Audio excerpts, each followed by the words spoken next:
This is a historic moment. Kyiv celebrated a major political win on Thursday as European Union leaders agreed to start membership talks with Ukraine.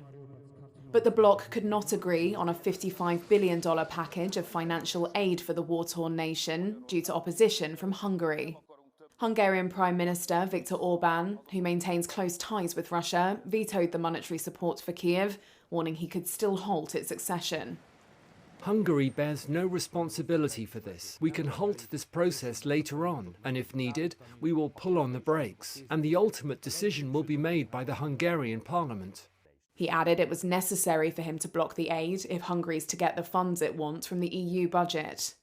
The bloc's decision to open membership talks with Ukraine, even as it continues to fight Russia's invasion, was an unexpected one.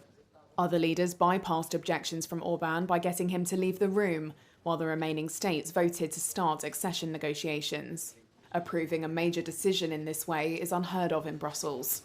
Talks on the financial package, which requires unanimity of all 27 EU leaders, were halted in the early hours of Friday morning. Leaders said they would try again in January, with some voicing optimism a deal could be clinched then. Here's Estonian Prime Minister Kaja Kallas. What, of course, we have to work with is the financial support. What I can assure you that Ukraine will not be left without support. There was a strong will of 26 to provide this support, and there were different ways how we can do this. Member states could also provide aid individually or strike separate deals. On Thursday, Ukrainian President Volodymyr Zelensky hailed the remarkable result for Ukraine and the European continent.